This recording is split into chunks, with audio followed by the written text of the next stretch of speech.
It's a sad and almost eerie feeling to see the empty stages that hold a place in so many St. Louisans' memories.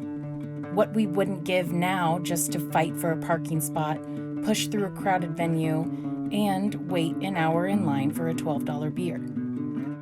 We miss the entertainment, the community, the production of it all.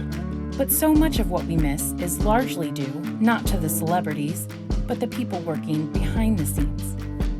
You know, this town is chock full of a lot of live entertainment that suddenly disappeared.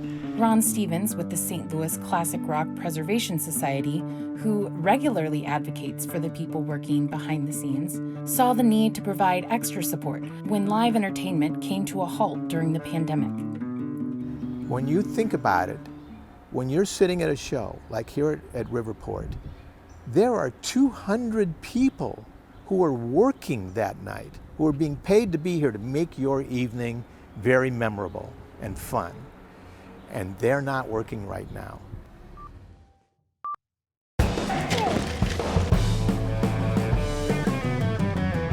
And so, in place of their annual fundraiser, the St. Louis Classic Rock Preservation Society created Keep Live Alive St. Louis, a 90-minute program about the people who have kept live entertainment thriving in our community.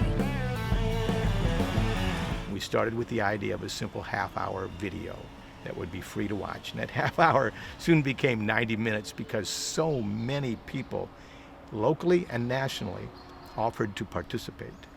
This particular show, Keep Live Alive St. Louis, is not a live virtual concert or a taped virtual concert.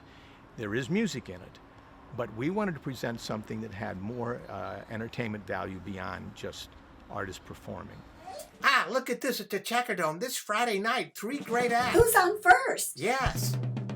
No, who? Yes. Who? Yes. Who's on first? No, who's on second? In addition to some musical punny comedy, Keep Live Alive has some big-name guest stars, including Kevin Cronin from REO Speedwagon, Pat and Danny Liston from Mama's Pride, local musicians like Roland Johnson, St. Louis radio and entertainment personalities, and Sammy Hagar, a big fan of St. Louis, even donated an autographed guitar that was auctioned off for the cause.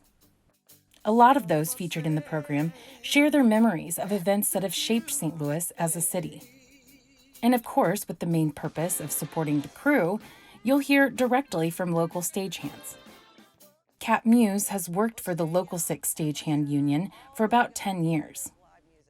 We are the little people, we're the invisible ones who run around and make everything, plug everything in and unplug it or whatever we have to do, to make it cool. So it's better than seeing a show.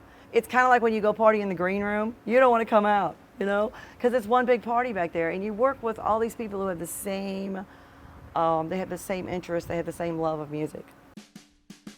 While Kat says there isn't necessarily a typical event, she describes the various jobs of a stagehand, and it doesn't sound like what the average person would describe as a party. It starts when the bands pull up with 15 to 20 53-foot trailers worth of equipment. When Taylor Swift played in St. Louis, she had 98 trailers, 3 just for wardrobe alone.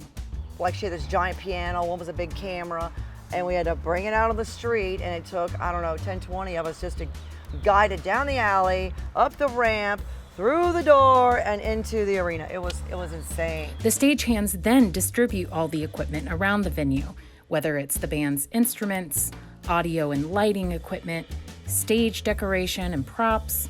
They make sure that all of the equipment runs smoothly throughout the performance, and then at the end of the night, they load everything back up.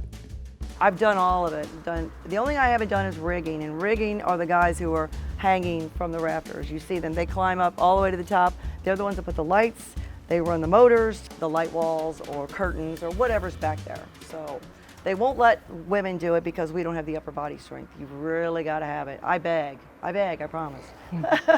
Over the past year, many stagehands have had to find other sources of income.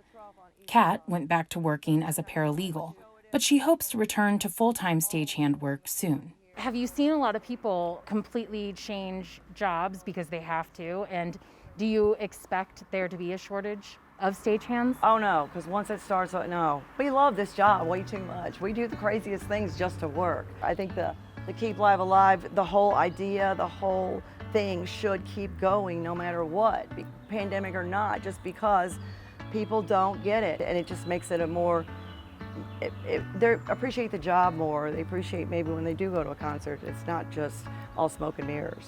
There are real life people up there doing this for a living and doing it because we love it.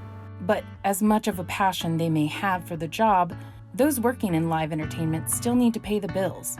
If someone might be working 3 or 4 nights a month and that's it, and that's making their car payments, and now they can't make those car payments.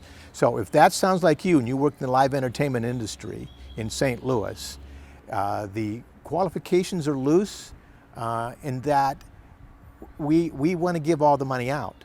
We want to give $1,000 checks to every family or person who needs that money.